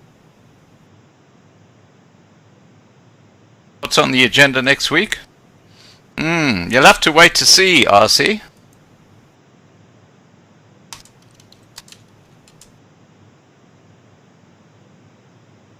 There, got your email up, Scott. Oh, you did? Oh, okay. Yeah. For some reason, are you seeing anything I'm posting in there? It's showing us. No. Interesting. I wonder how that happened. There's many thanks coming through. It's more than a pleasure, guys. It is more than a pleasure. Just support Bultfontein. Support these farmers.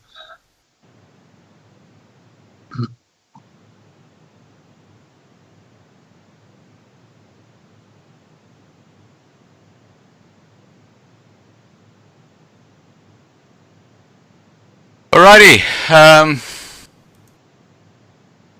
going to call it a night because I know that my guests need to get some sleep. So, goeie aand to everybody, and we'll see you next Sunday. Take care and watch the videos in the main Loving Life channel, and we'll be doing updates in there. Alright guys, take care. 100%. Thanks so much, Scott. Thank you, Dwayne, and thank you, Vanessa. You know, you two guys are doing amazing work, and it's not going unnoticed, believe me. More than our pleasure. Can you hear me, Vanessa? I think Vanessa's lost audio. Yeah, it looks like it. She's kind of frozen. Yeah. Oh well. Okay, you can pass on a message to her later and just say thank you so much for everything she's doing. I'll give her a tinkle quickly. Okay.